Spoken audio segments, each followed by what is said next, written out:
Ruben, then you Clay Aiken, but second place gets nothing. So get up out this godforsaken booth. The truth is you sadly mistaken. Proof I'm back. Welcome to 3 Count Commentaries. This is your host, MagMongoSlade. Today, we're going to be talking about AEW Dynamite from August the 31st, 2022. We got an extensive notes segment, and we're also going to do all-out predictions in addition to our AEW review. So, let's start with the news and notes. So, all right. It broke the other day that FTR will not be available in AEW's Fight Forever. I immediately got pissed because not because I'm going to play the game, but because those guys have been on that roster for 2 years, and for them to get deleted out of the game, I think is an offense. I think it's a slap in the face for these guys who have been putting in all this effort only for them to get left off of the game. Apparently, FTR, they've known since May or something like that they weren't going to be in the game. I think they said that their models were pulled at the last minute, so they probably were already paid for their likeness, and there will likely be DLC. I'm not really a big DLC guy. That's before my time. I was a gamer before they started. You know, when I was a gamer, you bought the game, you got the game. You know, at most you would have Street Fighter, where there'd be like 400 different versions of the same game. In this joint, you buy the game, and then 6 months later, you have to buy some more parts to the game. I'm not with that. All right. To me, they should be a regular part of the game. Now, I did see an article from Kenny Omega who said that he wanted to make sure that the original roster was in the game because I think the story mode or something like that to reflect the story of AEW's origin or something to that effect. It's ridiculous. FTR should be in the game, but as long as they got paid, I don't care, especially if they don't care. And I imagine they don't care because they already got paid, you know? So it is what it is. But if you saw my tweet, when I said they should probably quit if they're going to be taken out of the game, I was assuming that they hadn't gotten paid yet, and they probably was just finding out when everybody else found out. So knowing that they've known for months and they not that big of a deal to them, I'm guessing they've already been paid. There will be downloadable characters later, and everything is going to be copacetic for people who already want to buy the game. But I don't think it does. I still don't think it's a good deal, you know, for people who were not in the company to be in the game, and these guys got taken out of the game. I mean, it's ridiculous. But at the same time, they do have a budget. Video games are based off of the license. To give you a good example how that works, let's say you wanted to make a Bugs Bunny video game, right? You have to go to Warner Brothers and pitch the Bugs Bunny video game. If Warner Brothers would then say, hey, we like the game, we like that idea, but you have to give us $2 million to use the license of Bugs Bunny. Okay, so from that perspective, it'll probably be a lot more than that to do that, but I'm just giving you an example. That's similar how video games work. A company, a vendor will pitch their idea. In AEW's case, it went the other way around. They went looking for a video game deal, so their licenses probably wasn't that big. It's the reverse for WWE, where people will be bidding on the license. We'll give you X amount of dollars for the license, and then you will have the wrestler get a chunk of certain monies that come from that pool. So you will have, let's say, all the wrestlers that you're going to use, they're entitled to a certain percentage of that license once it's sold off to THQ or who's doing the games now, 2K or whatever. You know, that's why when people were talking about wrestlers making less money now on video games than they were making before, it's because WWE had to take a pay cut on their license to get into 2K after I think THQ went out of business. So that's the long and the short of it. But that's what I was thinking, that, you know, FTR was being fucked out of a lot of money, and they probably still are, you know. But knowing AEW, it's probably something they were really pushing through, and they're not really going to get the return on investment that they want. But we'll see, because I don't know what their license is worth, so I don't know. I can't tell you. But I would think that the guys who are on the roster for 2 years would get better treatment than they would. You know, that's just me. But also, FTR are simps for CM Punk. This is my second thing. They did an article that was kind of I think they did an article with DAZN, and they were talking about some of the individuals who were jealous of CM Punk and all of the situations involving CM Punk. And they said, I'm not going to read any quotes. I'm just going to give you a summary. That a lot of people are angry at CM Punk due to old grudges and old biases, egos, competition for everybody wants to be in the top spot. And they said, and this is actually a quote, passion is mistaken for being an asshole, that he puts AEW above himself, and that complaints about CM Punk are by people who are, quote, childish and behaving like middle schoolers. It is absolutely becoming an issue backstage. All right. I mean, you can keep saying this at work if you want to. You know, this does not make AEW's roster look good. I mean, you've got William Regal doing interviews where he's talking about how the Blackpool Combat Club are they're trying to stay off to themselves and not get involved in all this cliquishness. But so I'm like, even the guys who don't want to talk about it, in not talking about it, you're perpetuating it. You know, when Billy Gunn comes out and talks about how people don't take advice and all of these guys need to do X, Y, and Z, it's like, come on. You know, I'm not reading the tea leaves here. I'm not a conspiracy theorist. If people are saying that there's a lot of problems backstage and then you got guys caping for other guys, clearly something is going wrong. Now, I'm not saying that they're incorrect. There might be some people backstage who don't like CM Punk for whatever reason. And it might be, you know, they want to be the top guy and he's the top guy. It might be that they worked with him in previous places before and, you know, it was a bad experience and they're not thrilled about working with him now.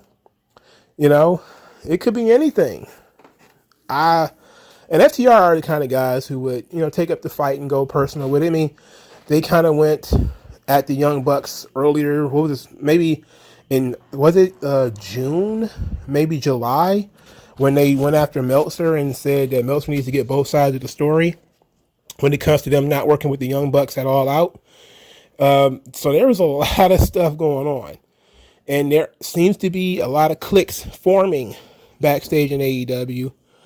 And I don't know what to say other than it's going to be a bumpy road. Because once everybody starts to just work with their friends, it's going to become like the new generation era WWE and WCW, where the only people that these guys are going to work with, that's how the clique used to work. They only worked with each other. Like you would see Shawn work an extensive program with Razor. They would just work just the two of them. Anybody else, they try to bury them or chop block them or whatever.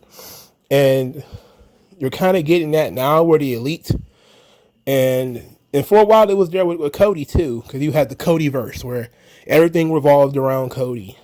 And then you had the Elite and those two things did not mix.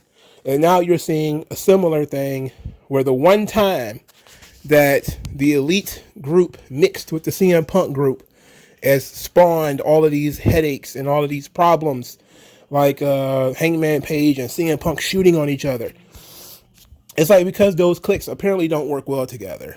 You know, I'm sorry, but if you got some guys who are the EVPs of the company, I mean, you basically gave them all the stroke they need. You know, now, granted, Cody shows that they don't have that much job security, but I'm just saying, man, it seems pretty odd to me. But I'm not saying that they're wrong for simping for CM Punk. It's not like, they're wrong. It's entirely possible that what they said could be. But at the end of the day, what they're saying is that people have a problem with him. So that means he's becoming a lightning rod backstage. Very interesting. All right. My friend Banana Williams, he sent me another little note about Warner Brothers Discovery looking to change TBS and TNT. And this is very, very important. They said from the Streamable that TBS and TNT are likely to be changed to rerun networks of HBO shows. And that with the exception of live sports, they're just going to run HBO reruns. Now, what this means is they're no longer going to be, and this comes on the heels of David Zaslav and all those guys coming out and saying that they're no longer going to be doing scripted programming for TBS and TNT, which is the bread and butter of TBS and TNT, is their own scripted television shows. Now what they're saying is they're going to utilize TBS and TNT as a second run network. So shows that were previously on HBO will move from HBO to TNT and TBS, with the exception of live sports, which means I think they have the baseball license, they have the NBA license as well. So this is another not good sign, because they're still looking to cut costs. And they're looking to cut almost everything. Now, the same could be said for NBC. NBC is also looking to cut costs. But NBC is, I think, the actual NBC, the broadcast network. I don't think it's really touched the cable outlets yet. But it's becoming an issue in that space that they're not getting the return on investment that they want. And they want to push people towards streaming. So they want to turn TBS and TNT into networks that push people towards streaming. They can control more of the product. Now, what this means, of course, is that Hollywood is going to shrink. Right? There's going to be a lot more out of work actors, because there's going to be fewer TV shows being greenlit, fewer TV shows actually being made.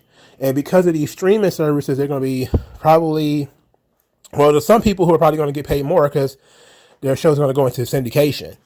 But there's probably going to be younger people who are going to have a difficult time finding jobs, because now a lot of these networks are not going to be making new content. At least not for the networks. And maybe for the streaming services they will, but not for the networks. So it's going to be an interesting time to watch Hollywood both try to shrink and expand at the same time. But this is not a good sign for AEW, especially if they want $50-60 million. It might just get replaced with with old episodes of something from HBO. That sucks. But I've been looking at it. I've been paying attention to this stuff. And some of the streaming services, they still have stuff like Friends being the number one show on the streaming service. You still got shows like The Office still being like the number one thing that's being streamed on these streaming platforms, and not any of these new movies and not any of these TV shows. So they're looking at it and saying, okay, well, people like Friends. They don't like, all this crap. Let's just get rid of it and just feed them Friends. And they can continue to sell ads on Friends. So that's just kind of what they will do. I don't know if it's, that smart. I don't know how long that'll last. But they'll forever have a backlog, and then they'll forever have money. So who knows? But it's not looking good for AEW as far as what they're looking at here. And the NBC thing, of course, is not good for WWE. But WWE is already locked in to this contract for the long term when it comes to NBC. So it's not exactly the exact same thing. But I will say this. If AEW manages to survive, I think, that there'll probably just be content. And I think I said this before, where people are just going to try to buy these companies out. WWE isn't the only one. There's going to be people who are going to just say, instead of licensing out, paying people X amount of dollars for their companies or for their content, we're better off just buying it. So I would not be surprised that near the end of the Peacock deal, they made me, NBC decides to just dump $10 billion on Vince and say, hey, we want to buy you out. I wouldn't be surprised if, Tony Khan's daddy doesn't get a phone call and say, instead of giving you $60 million, your company's not worth $60 million. How about we just buy it from you for $60 million? You can go start a new wrestling company, with that kind of money. So I wouldn't be surprised if they do that, because I think it started with the starting up of the USFL and the XFL. And because those services, there are networks who are not going to be able to get the NFL, and they're just going to get the next best thing, which is create their own stuff. So live sports still works, at least for now. But when you have the gold standard of sports being the NFL or Major League Baseball or whatever, trying to talk people into giving you, trying to talk people into watching the USFL is going to be different. Trying to get people to watch the WNBA is going to be different. And I wouldn't be surprised if somebody doesn't come in and try to buy the WNBA just to keep it alive, just to say, hey, we got basketball. You like basketball? We got basketball. It's women's basketball, but it's basketball, spending tons of money on stuff like that. That's just the nature of the way the streaming works, is these companies have money, but they're not going to want to license this stuff forever. They're going to want to start trying to absorb some of these companies. So it's not wrong to think that they're eventually going to try to buy WWE. They are. Eventually. They're going to try it. Whether they're going to be successful or not is a different thing. All right, so let's get into the AEW Dynamite review. Here we go with Dynamite. All right, so Jon Moxley comes out there, and he kind of cuts a bit of a heelish promo, saying we saw what CM Punk was made of. He hit me with his best shot. Knew I wasn't going to stay down, so he started looking for a way out. Started complaining about his foot. He fell down in the ring and folded. He said he laid down and died. Says that champs never fold. He has zero sympathy for CM Punk. CM Punk has a fragile ego, a fragile body, a weak mind, and a weak spirit. Then he pulled out an open contract for All Out and said that whoever signs this contract needs to realize I can out-marathon you, I can out-sprint you, I can out-fight you, and I can out-wrestle you. And that he is will personified. I think one of our many rumors actually got confirmed because Jon Moxley usually curses, and he said, I give zero you-know-whats. Usually he would have said shits because, the chains were off. But then we heard that Discovery WB was kind of like Ixnay on the Earth's K. Wait a minute. Ixnay on the Curse, however you want to do the pig Latin. Ixnay it. That's the point. And even though we were told, oh, it wasn't that big of a deal, you guys are making too much of this. You see, Jon Moxley didn't go out of his way to curse, did he? So, all right, we'll talk about this whole promo when I get done with it. So CM Punk came out later. Ace Steel. Let's talk about him first. He came out there to snatch the contract out in the middle of the ring, which of course told us that CM Punk was going to accept the challenge later. So CM Punk comes out and he looks a little bit humbled. He got his hands in his pockets. He out here like Charlie Brown. He's told the story of breaking his foot, how he roasted on the broken foot. Now he is 100%, but it's a new 100%, and not sure if that's going to be good enough. And he came back because he loves the business, but the business doesn't love anyone. He loves the fans, and the fans love him back, and he feels bad because he let the fans down. Then he says that maybe love isn't enough anymore. And as he says that, Ace Steel comes down to the ramp, and in true Mickey from Rocky, he gives this big speech about how this isn't you. You've been fighting from underneath since day one. You lost. So what? So what? Talking about how great CM Punk is, yada, yada, yada.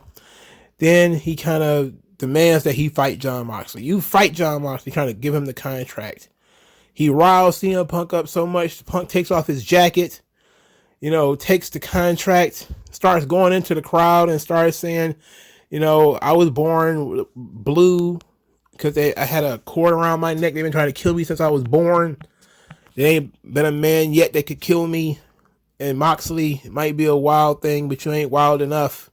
He started, giving us some jibba jabba about Chicago, really riling those people up, like Eminem and 8 Mile.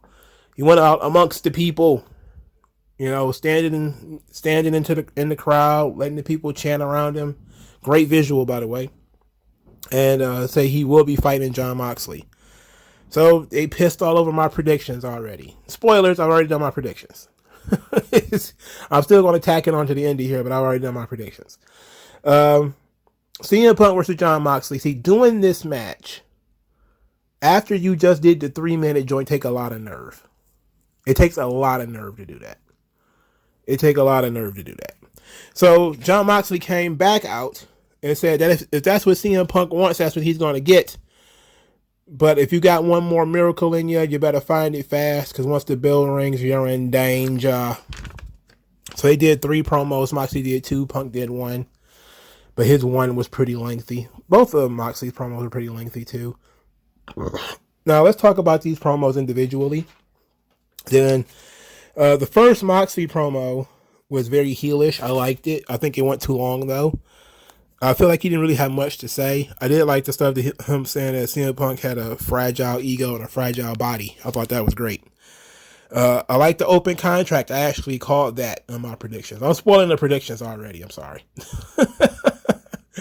But I kind of figured it would be an open challenge or something like that.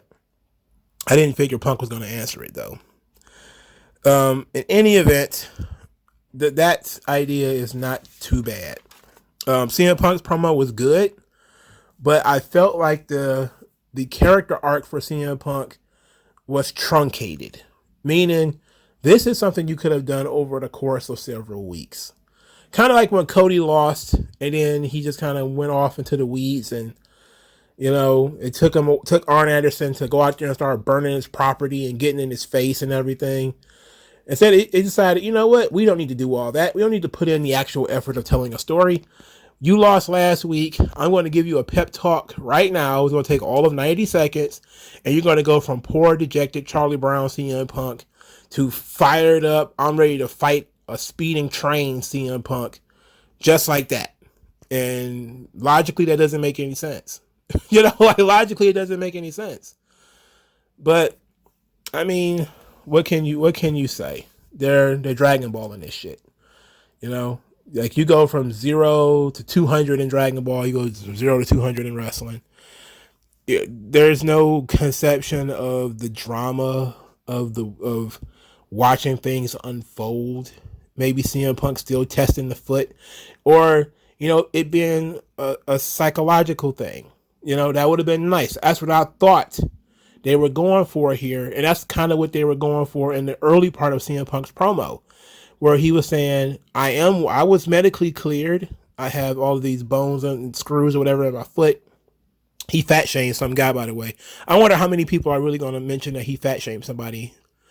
Probably not. Anyway, interestingly enough, he talked about being medically cleared, being 100%, but maybe, it's a new 100%. Because it's different. He doesn't have the same foot that he had before. But my thing is, it would have been nice if they took the time to show us that CM Punk's injury was mostly mental. That, he is overthinking the foot injury. That it was a mental block that he had, that he can't go 100% because of his foot. And then you take time maybe showing him in the gym. CM Punk actually looks like he goes to the gym now. So maybe, we see him in the gym testing the foot out, kicking the bags, doing jumping jacks, doing, jumping rope, doing stuff with his foot, testing the foot out.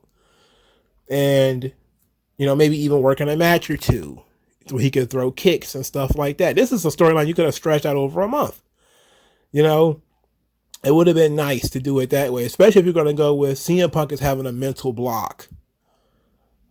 It would have been nice for you to tell that story rather than him just come out there and cut one promo with false drama.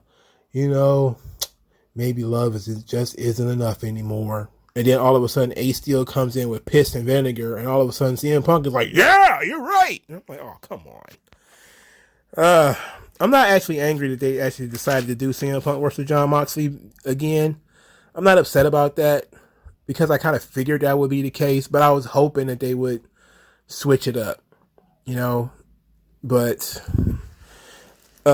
because this isn't my prediction for the show, when you get to the prediction part of the show, this match doesn't exist because I guessed that it would be something else. I think CM Punk will win the title back. And I think Moxley winning it in sort of his hometown, his home state of Ohio. They're going to double back, and Punk is going to win it in his hometown as his home state of Illinois, right? Okay, so Moxley just, I don't know, I guess. I guess we're hot shotting. It is what it is, man. Hot shot central. Okay, let's just move on very quickly. But the promo segments were fine, I guess. I just feel like, they microwave when you should slow cook. If it was that easy to get people over and to get stories over, everybody would do it. Why take time to do something if you're not going to do it right? I mean, it just doesn't make any sense. Why would you do it so close to your pay-per-view? You was better off just waiting and then doing this match, that 3-minute match, doing it at All Out, and then closing with something else. Closing the show with something else to send people home happy, and then do the mental block storyline leading up to what's next, Double or Nothing, Revolution. What's the next pay-per-view? I don't know. But maybe doing the mental block storyline leading up to that next show. But then again, they would have had, CM Punk losing 3 minutes in Chicago, But if you wanted Moxley to get some heat, there it is. But, CM Punk got to win in his hometown, I guess. Whatever. Match 1, Jake Hager versus Bryan Danielson. Oh boy. Jericho cut a promo before this match, though, saying that this Jericho versus Danielson is a dream match for many, but it's a nightmare for Bryan Danielson. And that Stu Hart and Owen Hart would maybe appreciate him more as a wrestler, but they would appreciate Jericho's accolades far more and all the things that he's done for the business. Daniel Garcia interrupted, apologized for being immature last week, and then pledged his loyalty to the Jericho Appreciation Society, said he believes in Jericho and knows that the JAS doesn't need to attack people from behind. Jericho then said that he believed in Daniel Garcia. He was the greatest technical sports entertainer in the world and all that stuff. Then Jericho and Regal both went to commentary so they can watch Jake Hager fumble fuck around for, 10, 12 minutes. Hager tackled him through a table. Jericho's new thing, so let's back up a little bit. Jericho's new thing is all is fair in wrestling and romance, which, it's not wrong. I just want to know why he's saying it. Like he just keeps saying it. Now he's trying to get this over. All is fair in wrestling and romance. I know if you don't know what wrestling and romance is, that was War, the wrestling promotions Chris Jericho used to work for when he wrestled in Japan as the Lionheart. I know this because I watched Chris Jericho's documentaries, and I don't think I've ever read any one of his books, but I did watch his documentary and remember wrestling and romance. So he's trying to get this over. I guess War is gone, so he's trying to get it over and steal it, trademark it. But this match was what it was. Jake Hager is just a guy, I mean, the guy's been on AEW's roster since the beginning. He's probably had a grand total of 10 matches on TV, period. The entire time he's been there, Hager is just not very active. So, of course, he loses with the Busaiku knee because Danielson must win. The Jericho Appreciation Society immediately attack Danielson afterwards. The Blackpool Combat Club comes out there to make the save. Danielson is sort of left alone. Jericho runs down there with a chair. Then Daniel Garcia snatches the chair from Jericho, distracts Jericho. When Jericho turns around, Danielson knees him in the face. And then Daniel Garcia is left looking kind of, oh no, what have I done? What did I do? I cost my boy Jericho this segment. And I'm guessing Jericho is going to eventually kick Daniel Garcia out. So they had Daniel Garcia choose the dark side, only for him to be rejected by the dark side later on, which is probably going to be the case. I don't see him making the right decision and saying, you know what, Jericho, I'm going to go with the Blackpool Combat Club. I'm thinking he's just going to get booted over to the Blackpool Combat Club because Jericho's going to have enough of this flip-flopping and all this other horse shit. We'll have to see. The Daniel Garcia on a pole match, Daniel Garcia in a shark cage, or whatever, is going to take place on Sunday. A bunch of jabronis, some of whom I've actually never seen before in my life, at least I don't think so, were in the ring with picket signs. And I just looked at that shit and I was like, oh God, what part of the show have we entered?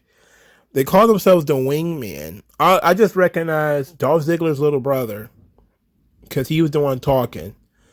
And then I noticed that librarian guy. And I was like, okay, I have seen these guys before. But I ain't seen them in months. Where the fuck are they coming from? Why are they out here? And we got much to my happiness, they weren't out there very long before W. Morrissey makes his debut, comes down there and absolutely beats the tar out of all of them. Choke slams that very, very small guy with the bad perm. Choke slammed him. And then Stokely Hathaway came down there and gave W. Morrissey a business card. Tony Schiavone tried to get an interview with Stokely Hathaway. Was there shaking like a small baby and told him to mind his own business. All right. Here's the thing. I like W. Morrissey. He looks phenomenal. He looked great in Impact. For a lot of people, this is the first time they've seen him in a long time. But me, I was watching him in Impact. So I thought he looked great there. He looks great here. He's a very, very big, younger version of Edge. But he's massive. He's a massive guy. The kind of guy that Vince probably would have really liked. But he got a lot of heat in WWE. You know, and some of the people he has heat with are still there. So even though Vince is gone, he probably doesn't have a place there. I know he had a really ugly thing with Carmella, and she still works there. So they probably don't want him back. It's a good pickup for AEW, but they don't need any more talent. You know, they literally don't need not one more, especially not one more male talent. If it was another female, then I would say, okay, squeeze her in there. But they need not one more male talent. Not one. They immediately put him with Stokely Hathaway, so they're bringing him in with a plan at least. There's something, a reason for him to be there. The problem with this is that the Wingmen were on my TV. I didn't need that. Didn't need that at all. Do I think he's going to be in the Casino Battle Royal? Nope. Or the ladder match? Nope. Because they wouldn't have had him out right now if he was going to be. So, it seems to me that Big Cass, or W. Morrissey, I'm sorry, is just going to take the Brian Cage spot. He's just going to take the Lance Archer spot, where he's going to be the big guy doing jobs for jabronis, midget jabronis at that. Within 2 months, some very small, ill-developed indie loser is going to be pinning his shoulders to the mat. It's inevitable, because that's kind of how AEW rolls. But the guy is a huge mountain of muscle. He ain't fucking around. Let me look at him. You know, this is where the big boys play. Look at the adjective, even though it's supposed to be a verb. He ain't here to play. You know, this guy's here to get money. He could be a money player from him. You know, he's not the best on promos, so putting him with Stokely works. But it's clear, looking at all the guys that Stokely has brought in so far, fucking Ethan Page, who the fuck was that other guy? Lee Moriarty? His mid card as fuck. It's mid as fuck. Super mid. Britt Baker and Jamie Hayter were defeated by Toni Storm and Hikaru Shida. Did anybody care about this? No. We're all in agreement. Nobody cares about this. Poor Jamie Hayter, they're just going to destroy her face. She hit that ring apron pretty hard. It's like nobody cares about her at all. They're just going to injure her and beat her up and do whatever they want to her. Britt Baker took the pinfall in this match, which was a surprise to me. Shida got the pinfall, which I guess was to give you a false sense of security that Shida has a chance, or that Britt Baker could possibly lose. But there was nothing else that came out of this match that made any sense. It was just a tag team match that exists. Kip Sabian and Pac had a vignette that made me ill, because Kip Sabian was talking about how he's a stickler for details, and Pac fell for the most elaborate, the most simplest of ruses. And I'm like, what? You dedicated a year of your life to sitting in the crowd during this guy's matches. You were the fucking moron. Look what he was doing while you were sitting in the crowd with a box in your head. Get your ass back on the other side of the barricade. You fruity looking, Riddler looking motherfucker. Get back on the other side of the barricade. Have a fucking seat.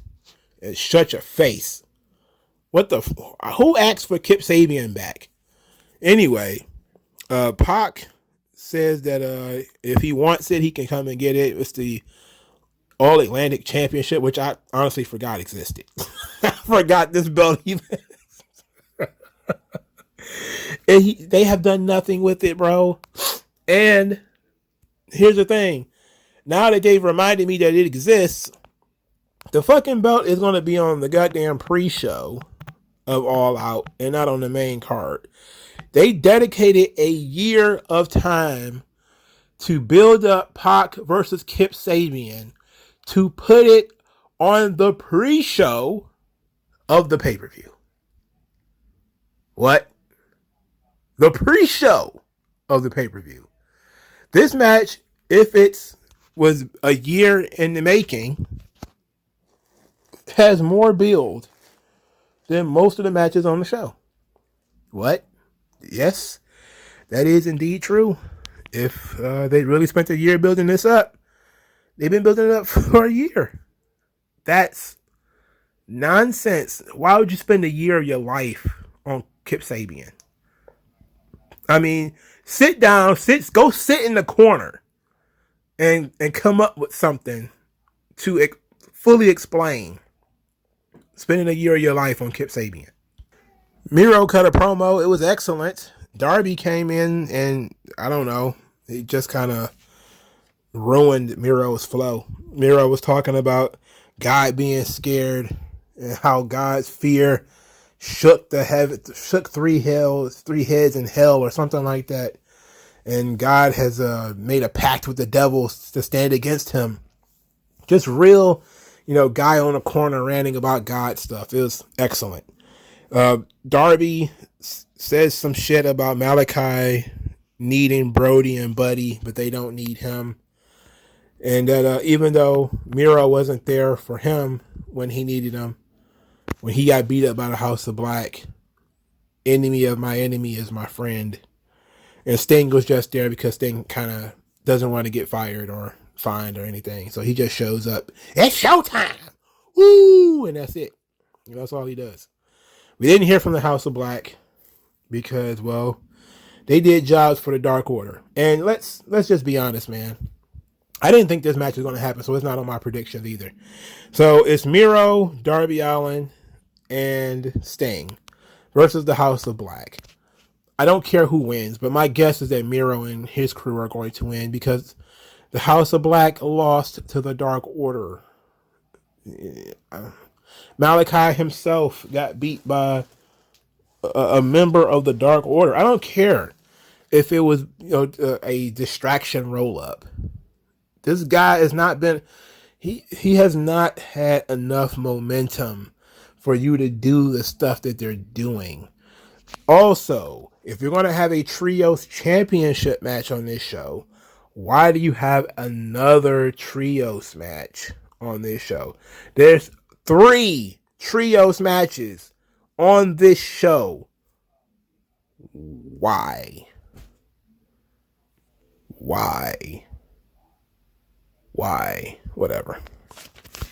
Whatever, dog. At least it got a storyline attached to it.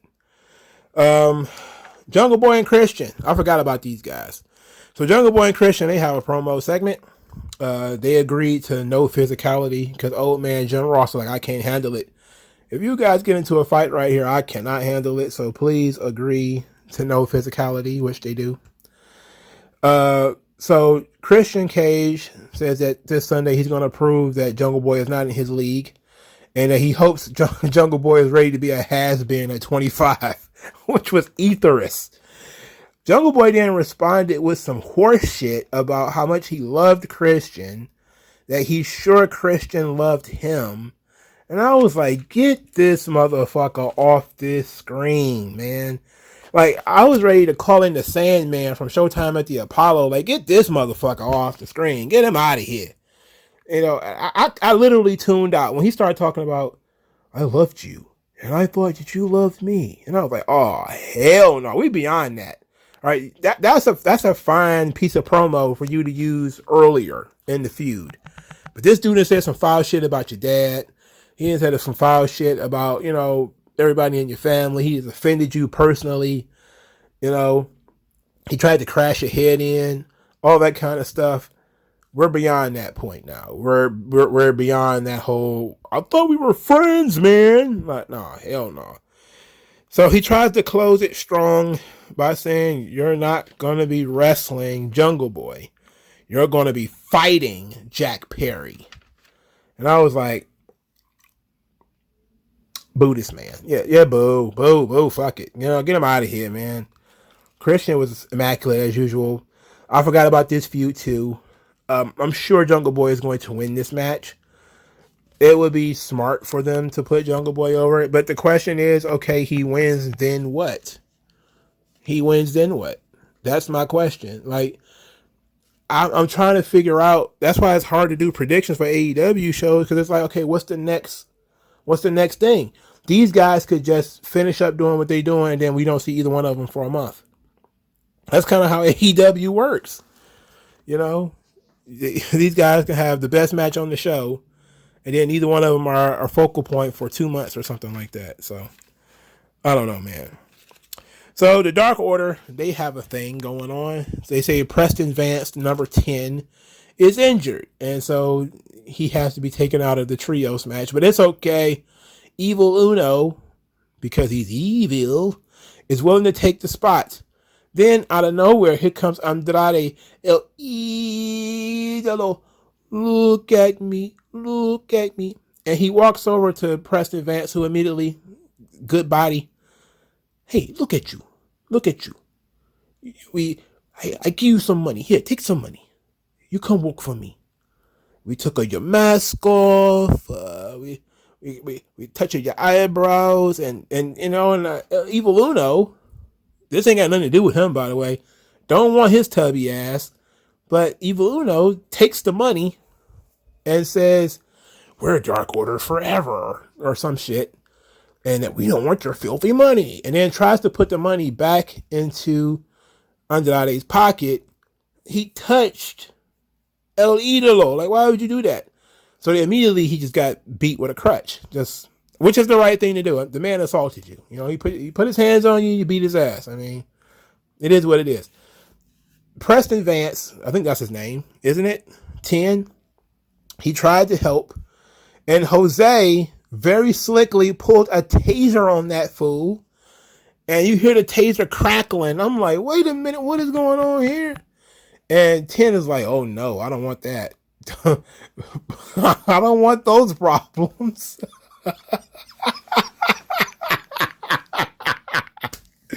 He backed down quick, like, no, I'm already injured. No, I don't want to get tased.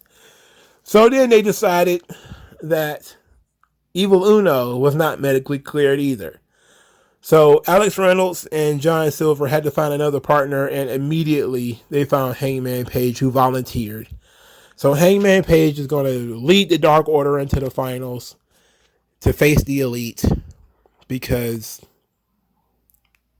Elite. That's something that they wanted to do. So there it is. I don't think it matters anyway, to be quite honest. Who gives a shit? There was a match. Dante Martin versus Roosh versus Phoenix versus Wheeler Yuta. I didn't care about this match at all. And to be quite honest, I'll probably watch a whole minute of it. Because I knew what it was. It's a match that means nothing, featuring a bunch of people who don't have any sort of interaction with one another. 3/4 of the fucking match are baby faces. Yuta's a baby face, Phoenix is a baby face, and Dante Martin is a baby face. I mean, seriously. Wheeler Yuta pins Dante Martin with some kind of roll-up thing. I'm like, they really pushing Wheeler Yuta kind of hard. They pushing him too hard, as a matter of fact. I think they put him in the casino ladder match. I think he's in it. Let me look at, because I can't remember who was in that fucking casino ladder match. When I did my review, I did my predictions. I mean, they hadn't released the names yet, so I need to look at who's going to be on the list now. I thought, okay, so it's Dante Martin, Andrade El Idolo, look at me, Roosh, Phoenix, Zero, Penta, Wheeler Yuta, and Claudio Castagnoli. I'm sorry, but Claudio is a world champion, right? Why is he in this match? And then there's, of course, a Joker, a mystery guy. Okay. I guess because he's not the AEW world champion, he could wrestle for the AEW world title. Good God Almighty. Good God Almighty. Let's move on. Let's move on. Hey, Claudio being a top guy, how's that working out? Claudio left WWE to be a top guy in AEW. How's that working out? I'll let you fill in the blanks. How's that working out? Will Ospreay, he cut a promo earlier. He ran into Don Callis, who was very excited to see him. Said he's been admiring him from before. It's going to be the second match between him and Kenny Omega since he got that one winged angel before. Will Ospreay, of course, then told him to get out. They did the big opening segment for... Oh, wait, I forgot to talk about FTR and Wardlow beating 3 job guys. This was not important, but the reason why I mentioned this is because the guy that was in the ring with Wardlow was bigger than he was. The job guy that was in there, the only reason I'm mentioning this is because of that guy. I don't know who that guy was, but they need to get that guy a second look. He's a big dude, you know. They need to, I know they don't care about that, but they need to take a look at that guy. They went with the Shield Powerbomb. Now let's move on back to this main event. Kenny Omega absolutely slandering Will Ospreay in his entrance. One of which was that he sold more merchandise on 2 continents than Will Ospreay did, which is a dig because Kevin Nash absolutely NBA Jam dunked on Will Ospreay, tore his quads and everything, and still flexed on him by talking about 5-star match or whatever, and he was like, what his merch sales looking like? Which is the correct question. Is anybody buying any these shitty United Empire t-shirts? Oh, the answer is no, is it? Is it, mate? You're bloody not selling any t-shirts, are you, mate? Who cares about your handspring elbows or whatever the fuck? This match was what every fucking Young Bucks and Kenny Omega match is. What every fucking Will Ospreay match is. These guys are superhuman. They do all kinds of tumbling routines and fall all over each other, and nobody gets hurt. And then somebody gets pinned with a one-winged angel or something silly like that. I mean, they did a delayed double suplex on Kenny Omega to nothing. They did a shooting star press into a tombstone pile driver. Barely got a 2 count. This is stupid. They was outside the ring forever. I'm burnt out on these matches. I cannot stand these fucking spot fests. And the last 2 matches on this show went nothing but fucking spot fests. This sucked. Okay, it sucked. There was no Ricky Starks on this show. So they didn't benefit from him or Hobbs being on the show. They really could have used it. Jade Cargill is wrestling on the pay-per-view. She wasn't on this show at all. Neither was Athena. They have a match at the pay-per-view. They're not on this show. Who the fuck is building this damn show? Never mind. Let's just get into the predictions. All right, so let's do our all-out predictions. A little peek behind the curtain. This is actually being recorded before the AEW Dynamite review. So regardless of what happened on AEW Dynamite, unless somebody blows out a knee and damn near dies, I'm going to stick to my predictions because, ultimately, who cares? But I got the card right here. So I fully believe that the Elite will win the Trios Championships because, of course, the titles were created for them. So I'm going to go with the Elite. Again, this match has not happened yet on Dynamite, but I don't see any reason why Will Ospreay and his team will beat the Elite, and whoever the Rampage team is. I mean, really, who cares? So we're going to go with the Elite to win the Trios Championships. Starks versus Hobbs. Both of these guys need to win. Both of these guys should win, but both of them can't win. I think, God, it would make more sense for Hobbs to win because he needs a statement victory. But I'm going to go with Starks because Starks has incredible momentum right now. And yes, Starks could talk his way out of a loss. If he loses, he can always cut a promo and come back. Hobbs can't really do that. But I'm going to go with Starks anyway. I'm going to go with Starks. All right, Swerve and Aguri versus the Acclaimed. Oh, boy. To be quite honest, the Acclaimed should probably be the tag team champions. I just don't see why they aren't. You know, they're probably the most over tag team outside of FTR. But Swerve and Our Glory haven't been champions that long. So I'm going to go with the Swerve and Our Glory. The team makes no sense. It's still stupid after all this time. So we're going to go, but I'm still going to go with Swerve and Our Glory. All right. Wardlow and FTR will defeat Motor City Machine Guns and Jay Lethal because Motor City Machine Guns don't work there. It's just going to be a running around in a circle, slap your thigh fest. You know, it is what it is. As much as I like Motor City Machine Guns, why would they come in and beat FTR? This will probably lead to an FTR Motor City Machine Guns match on TV somewhere, which ought to be nice for people who like that kind of thing, which I am. But ultimately, this match is a nothing burger, and it's going to make Wardlow look like a fool because he got this TNT title and he won't use it. Speaking of titles, I believe Athena will finally defeat Jade Cargill for the TBS Championship. Jade Cargill, since they formed the Baddies, she has been off the rails. You know, they haven't really done as much with Jade as they usually do. To me, they're overprotecting her. They have not let anybody get over on her. They haven't let nobody beat her up. Nobody has really done anything to Jade. They've been having a feud mostly on Rampage where, you know, Jade destroyed Athena's wings and they were doing a lot of other stuff. And I think that Athena beating her is the best way to get out of this situation, to end Jade Cargill's winning streak and to put her in a situation where she had to do something different. But I'm afraid that the TBS division, as a matter of fact, let's put it like this. Jade should lose this belt so that she can win the big belt. Let's put it like that. Because Jade, there's something else for her to do, right? If she loses the TBS title, that's fine. There's something else for her to do. But if Athena loses, then she's just on the roster for no reason. And she's just going to be sitting there like mold on a tree, rotting. And that's kind of what she's been doing so far.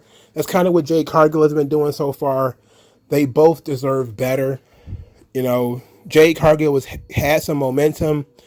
They won't mix her in with any of the other girls. They won't let her be tested.